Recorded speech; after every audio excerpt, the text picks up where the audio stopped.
From the Ticats Audio Network, this is Tiger Cats Game Day with Courtney Stephen and Mike Daly.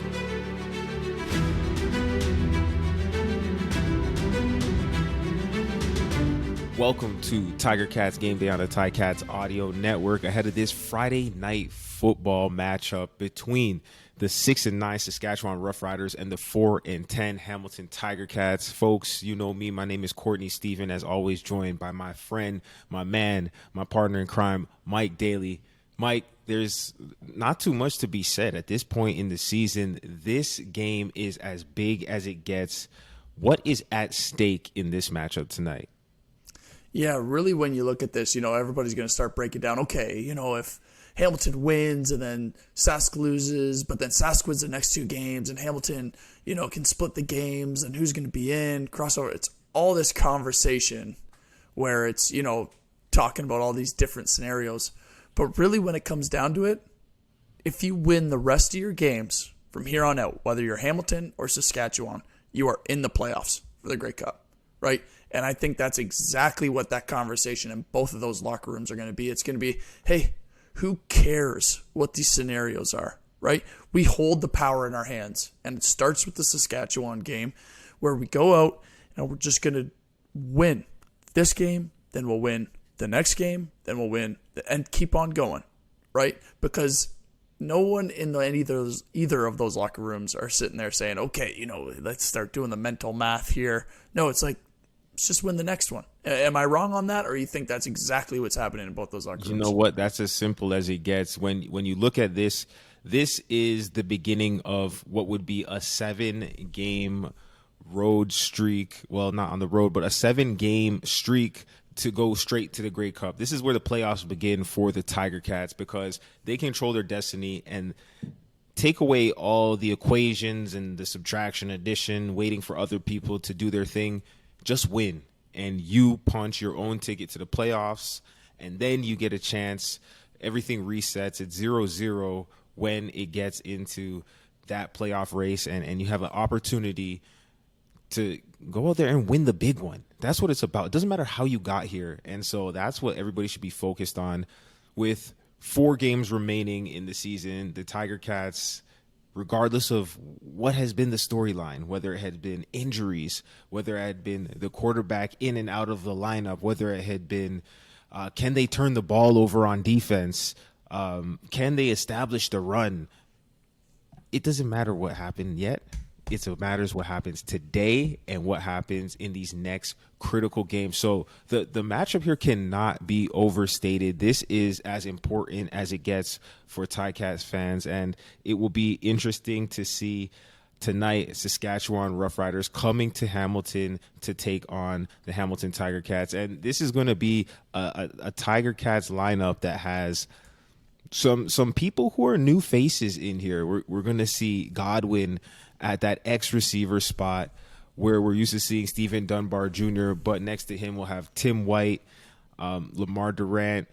We're going to see Keandre Smith back in the lineup, and then at slot back, number 84, Johnson stepping in. So a few things shaken up for the Ticats, but these are guys who've been with the team all season long in Coach O's infamous waiting room. They've got to be chomping at the bit and going up against Saskatchewan with guys like Nick Marshall, who are always game to be a competitor. This is to be one that these newer guys are really excited about. Well, yeah, and we haven't really had many of these conversations about the receivers changing up all that much, right? Like, it's really been O-line, D-line a little bit, right? Sometimes linebackers with Simone and stuff like that. But this is really the first time where you look at this lineup and you say, okay, Goodwin stepping in for Stephen Dunbar. Stephen Dunbar being out, that's a big deal, I feel, right? He was kind of relied on in terms of that isolation route guy where you can sit there and go, you know what, we're going to go a 4-by-1 set. So the only person on the short side of the field is going to be Stephen Dunbar. And he's going to match up with that corner that's across the way from him. And we expect him to win. And that was the guy that Stephen Dunbar was. So for that switch to happen, probably not at the best time, but I am very excited to see, what Terry Godwin can do when he comes in. He's a smaller guy, so you'd imagine he's fast, I hope, right? If you're going to be a smaller guy. And then you look at the other side with Anthony Johnson. If you remember back early in the season, he had his chance to start, ended up breaking his hand, I believe, but had an awesome game before he ended up breaking his hand. He's a big body that we were talking about. So with Lamar Durant back and Anthony Johnson out there, those are two big body receivers that, should hopefully help Dane with some of that catch radius type stuff. And those guys will absolutely get an opportunity to prove their worth, their weight in black and gold. I think Dane Evans, he's been one of those quarterbacks you can count on to spread the ball around. He doesn't lean on one guy too heavily, even though Tim White leads the CFL in receptions. He's obviously going to get his. Tim White is going to get his touches, but we've seen games where there are 9 receivers catching the ball, everybody contributing. You need to know what you're doing in this offense. Tommy Condell designs it so that everybody's involved, and defenses really have to defend the entire 65 wide on this CFL field. So be interesting to see how they come out and attack Saskatchewan through the air and also on the ground. Wes Hills in this one, he's been a guy who's been turning heads and making a name for himself very quickly. Impressive with the ball, a different running style than a Sean Thomas Erlington, who has been nothing short of productive. I know there's been a couple of plays over the year that Sean Thomas Erlington wishes he had back, but aside from those miscues, we're talking about STE putting up close to 7 yards a carry with over 7 explosive runs over 10 yards, leading the team that way with his speed and his slashing and his catching out of the backfield. And then Wes Hills, a punishing, running downhill, finishing downhill type of runner. What are you expecting to see from this run game, or not necessarily even the running game, but just the running backs? Because we know in this offense they're involved triple threat in the pass game, also blocking, and then of course running the ball. Yeah, that you said it second there. I'm very interested to see how they do in the pass protection, because when you look at the Saskatchewan team, they're pressuring a lot. If you watch Sask, it looks like they're blitzing almost every other play, right? They're second in the league in sacks. They're all over the quarterback. So really the most important part of being a running back, and really what makes you last in the league as a running back, is pass protection first.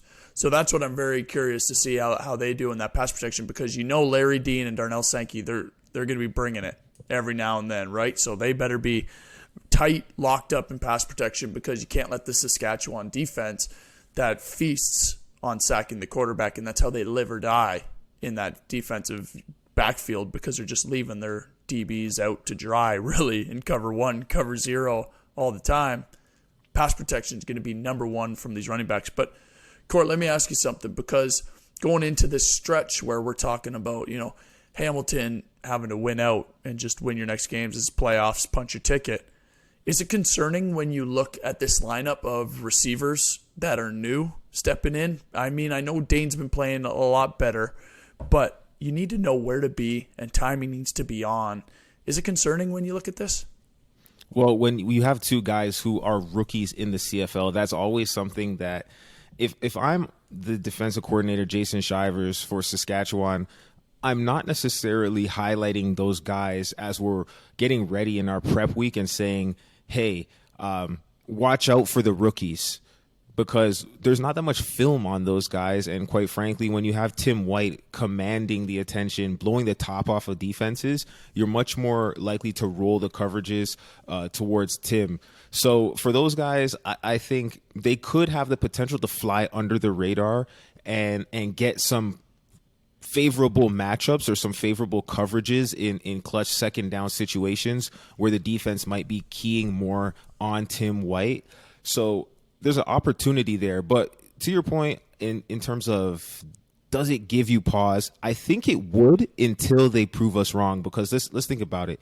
Everybody had their first game, their first games, and you have to go through that growing pains of, maybe the timing being slightly off. And if you have 7 games from here to the Grey Cup, I know I'm saying the GC word, but you want to have a chance to build up some of that experience before those games. Now, this is, like I said, it's more or less it's a playoff game. It's not losing, you're out, but it's absolutely win, and you have a much better chance to get in. So expect those guys to get touches early. I think that's how you get them into the rhythm, is by giving them things that they've done, because they've been on the team all year. They've definitely practiced these plays all year, which gives them a little bit more confidence. But in the game, that first catch, that first time getting tackled, I think you have to get that out of the way so that you can just get back to playing football. And speaking about getting back to playing football, a guy who played football in Hamilton, Larry Dean, he's coming back to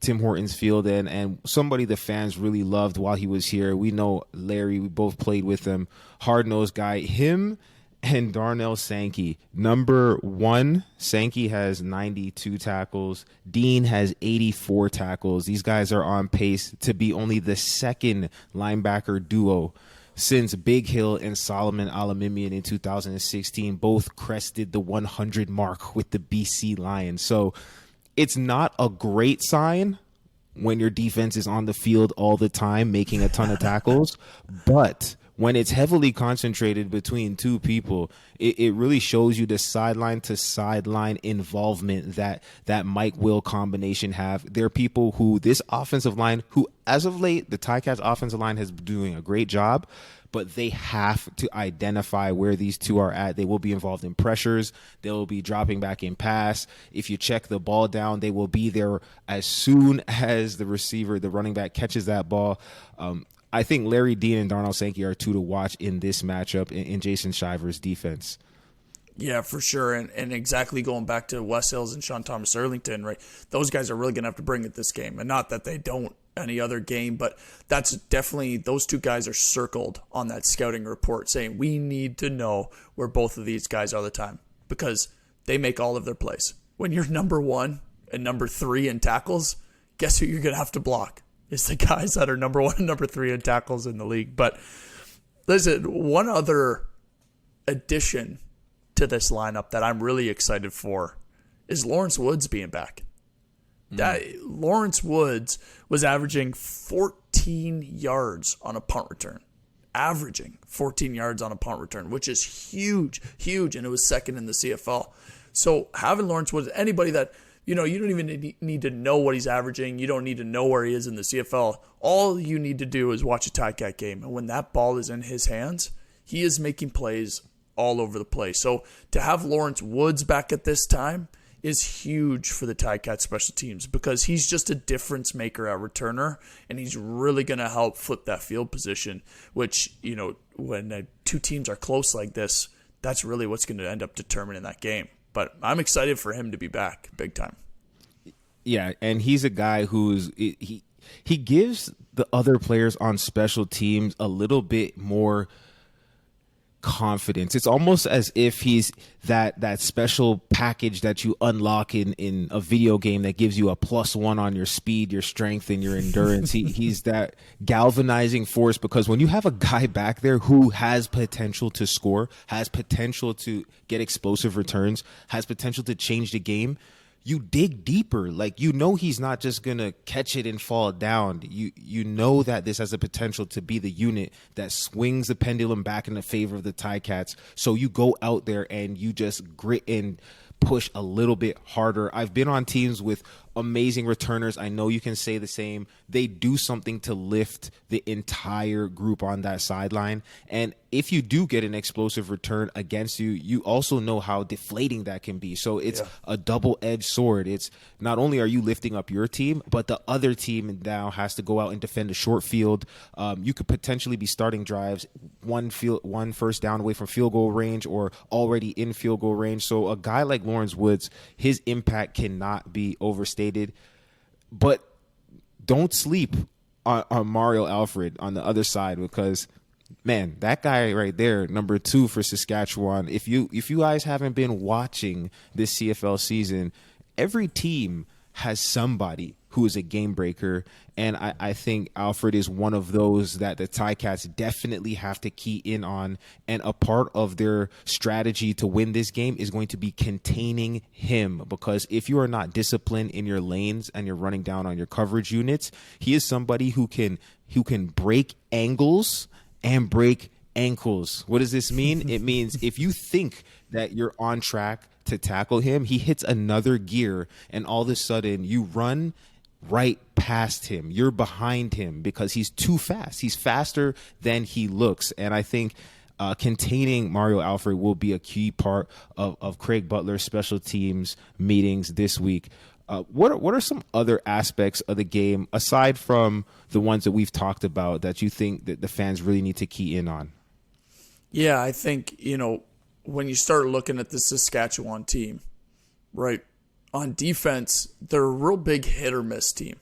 They give up 7 yards a first down on average, which is dead last in the CFL.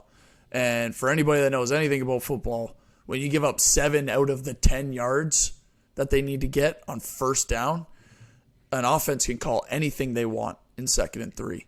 So really what that means to me is that, teams are able to get that ball maybe out on the edge, maybe run it into their teeth, whatever it might be, but they're very effective on first down, which is huge for the Ticats to be able to keep those drives alive and keep marching that ball down the field. And I think that's really where Sask is struggling right now, is giving up so many yards on first down. Although Larry Dean and Darnell Sankey are making tackles all over the field, if it's not till after a gain of 6, 7, 8 yards, it doesn't do them any good. So I'm really looking to see the Ticats be able to take advantage of that on first down and hopefully get some positive plays, some big-time drives where when you look and they're stuck on their own 20 and they're able to get that ball out to at least half, midfield, over midfield, turn those into points. Those are huge drives that are just absolute momentum killers where you can put those 7, 8, 9 plays together and score, really, when the defense is going out there on the field thinking, oh, if we 2 and out, then we'll score. Well, next thing you know, the offense is driven down the entire field because you're giving up too many yards on first down. That's what I'm really looking for, is for them to take advantage of that Saskatchewan defense on first down. Yeah, and you know what? You're going to want to play a little bit of ball control for the Ticats because Saskatchewan has a weapon that really can change a game. Brett Lawther, the field goal kicker, he has hit clutch end-of-game field goals in his career of over 55 yards. He has been known to go 4 out of 5 or 5 for 5 in a game. And if you're close in a contest and the opponent is knocking down field goals and you're not getting into field goal range to have a chance to equalize, that's a slow bleed, and that's not a recipe for winning football. So field position, complementary football, as they say, where the defense stops the opponent, the return team gets 1 first down, passes it off to the offense in a place where they can set themselves up 2 first downs away from scoring. That's complementary football. The Ticats have to play that and not give up any glaring weaknesses in one phase of the game or the other. You have to come with a well-rounded attack. Otherwise, a guy like Brett Lawther will make you pay. When he gets out there, he doesn't always hit his field goals, but very, very frequently he does. And just another Canadian content piece, Kean Schaefer-Baker, second only to Curly Gittins Jr. for Canadian receivers. This year he has 781 yards on 54 catches, and he has 4 touchdowns. So that's another person not to be slept on, one of the better receivers for Saskatchewan. So Ticats fans, looking at who should we be watching in this one to see if the Ticats are shutting down some of the key players and some of the key supporting players.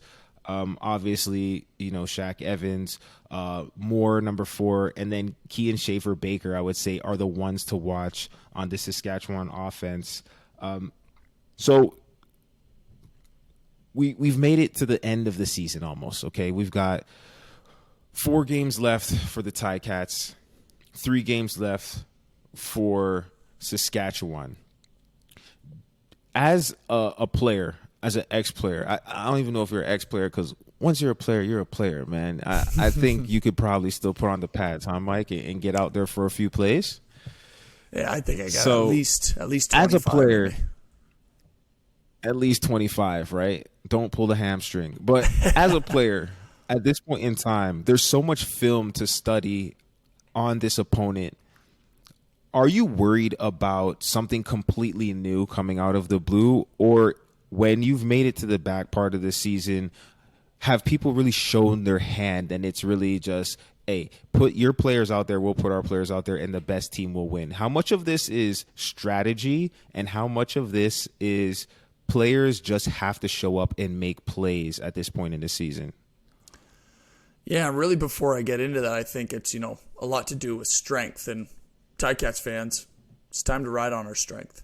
From now until October 13th, purchase 4 eligible Hercules passenger or light truck tires to receive a $100 Ticats rewards card and be entered to win our road trip sweepstakes. Available at participating Active Green or Ross, Ontario locations, or visit HerculesTires.com/AGR rewards. But yeah, Court, going back to your question, I think really, teams have shown their hand now.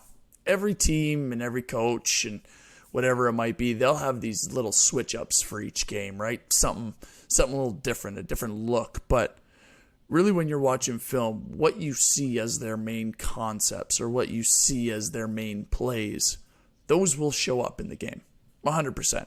They might show up in different looks. There might be a different wrinkle off of them, but really, that's what you're going to get. So when these two teams are looking at each other at the end of the season here, they're going to say, okay, what worked really well for them against other teams, right? So Winnipeg absolutely blew Sask out of the water last week. So what is Hamilton going to do?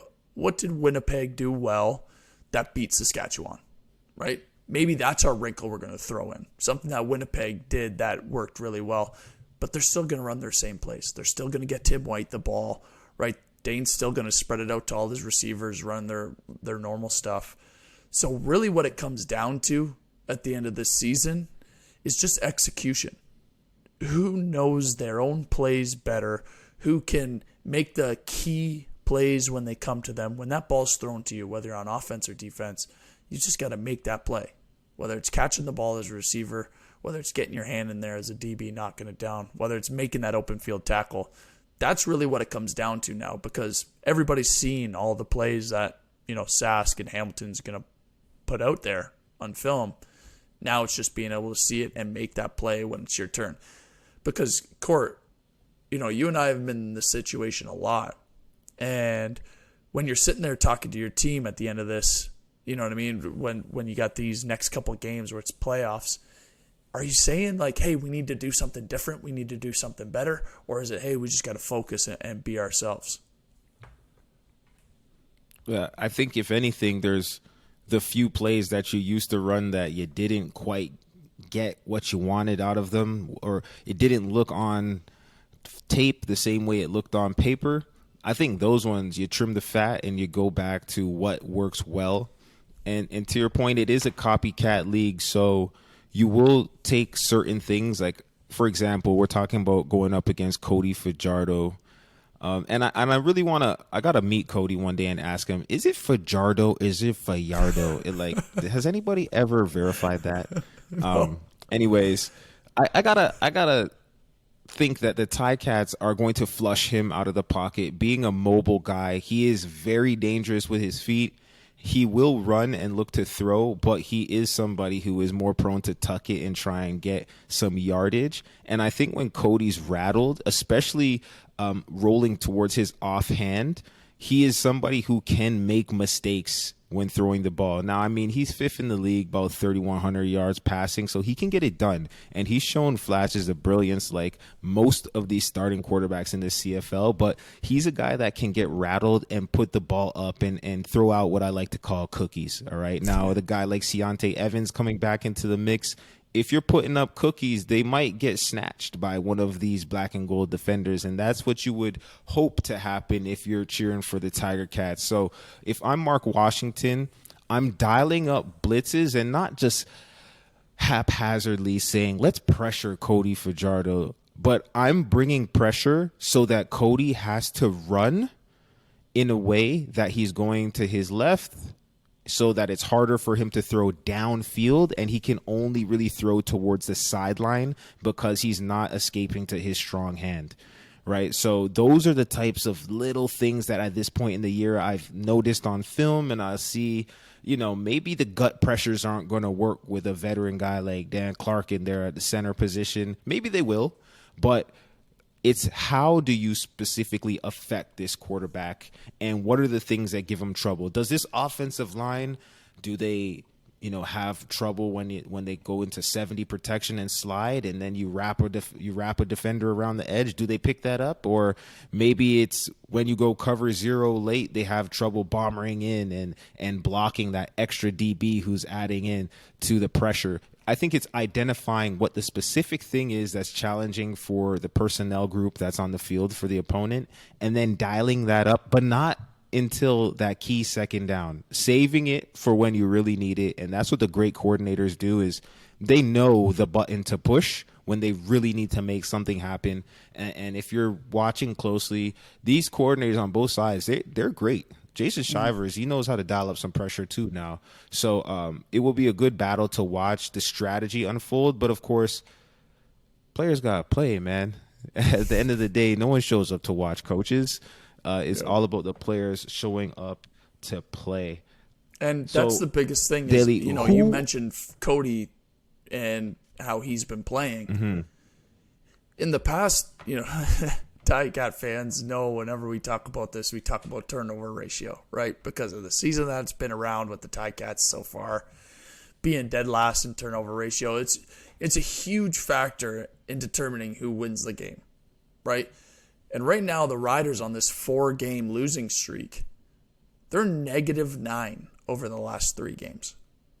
That is a huge number, because what that means is that, it might be Cody throwing the picks, it might be the running backs putting the balls on the ground, whatever that might be. But what that means is that offense is not confident. So when you go to a team that is on a 4-game losing streak, turning the ball over, very familiar to where the Ticats were earlier, right? All you need to do, and we've played these teams lots of times where you just need to really come out fast and make them say in their mind and on their sideline, oh, here we go again, right? 1-2 turnovers early will start breaking their back, because what it means for them is, we can't figure this out. People start thinking in their mind, we suck. We can't get this done. Oh, here we go. Turnovers again. Oh, defense is back out there. Oh, defense gave up a bomb, whatever.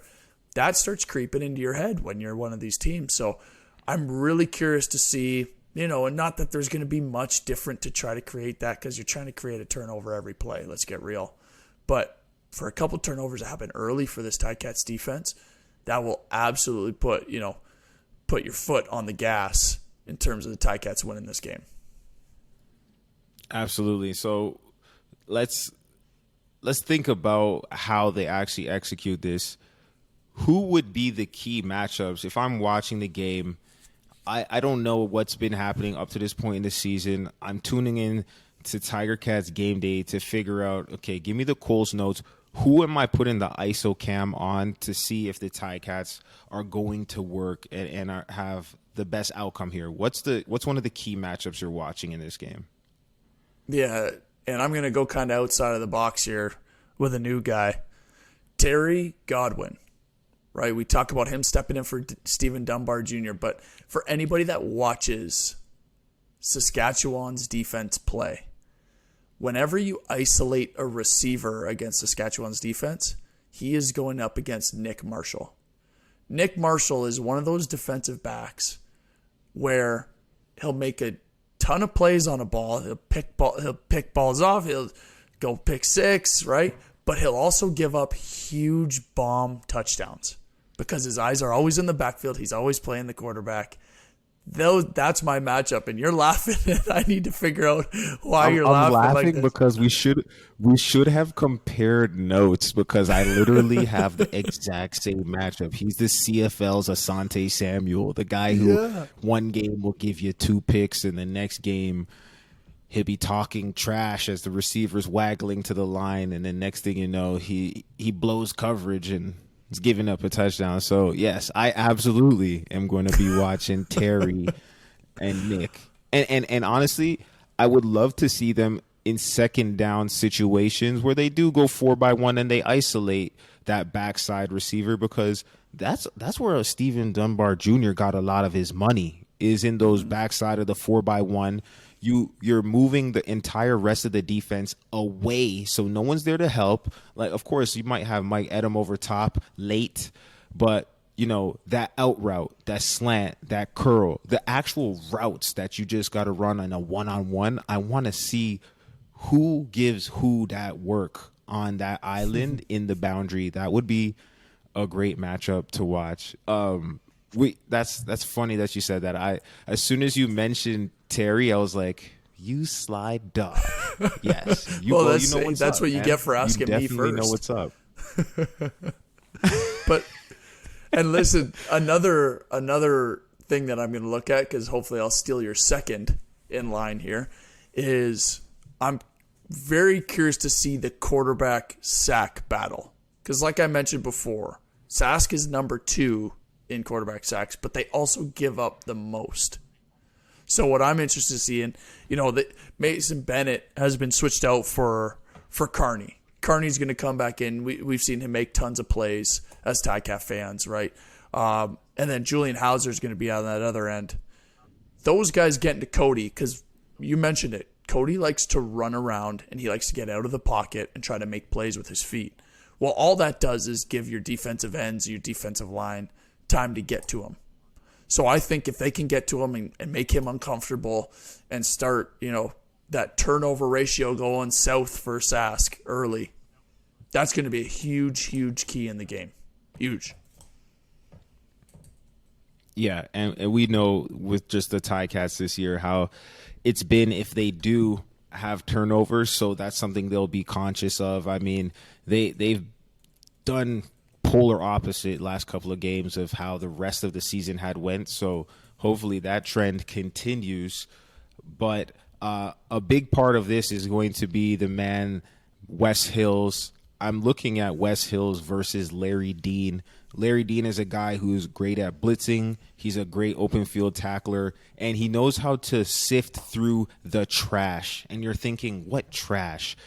I mean bodies. Whenever you're around the box, you've got 300-pound offensive linemen. You've got big D linemen running twists and stunts. You've got people falling down, receivers adding in. There's a lot of cloudiness to the image at times, and Larry Dean does a great job of staying low, keeping his vision, and then finding his nose to the ball despite all of the traffic in front of him. So I think in the pass block game, it will be great to see two tough guys go nose to nose with Wes Hills and Larry Dean. And then in the run game, I would love to see what happens when the Ticats line up gun strong and they run that zone weak and Larry Dean meets Wes Hills in that B gap. I think that will be great football right there. Honestly, it would be something I would pay to see if I didn't work here. So it's exciting when you get a chance to have great players go head to head. Obviously, this is a team game, but there are one-on-one matchups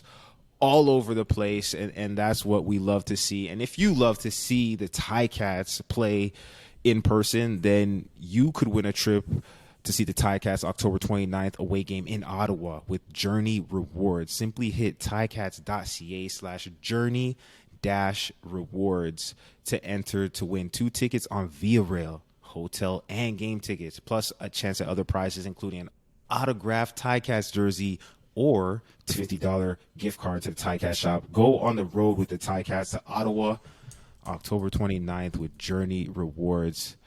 Mike Daly, this is a critical game. We talked about it top to bottom. Saskatchewan's coming in here, a lot of ill will. They're trying to punch their ticket because it's a wild battle in that West. But the Ticats fighting to get into that third place spot.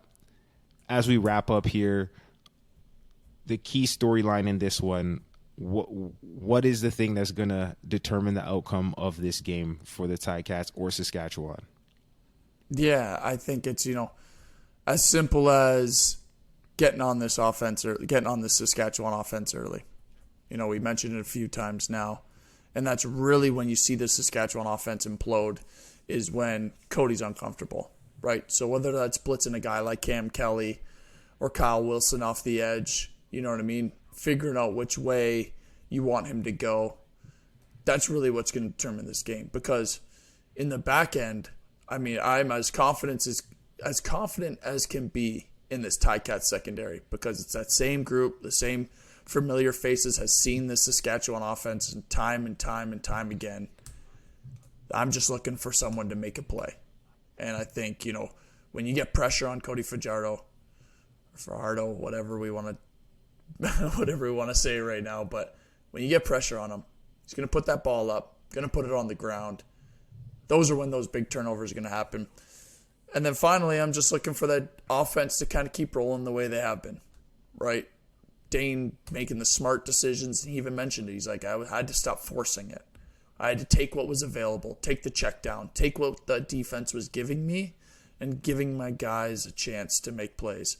It's as simple as that. It's a very simple game that, we make difficult by talking about it, but it's just getting pressure on that quarterback and then that offense really just taking what's available and not trying to play outside of themselves.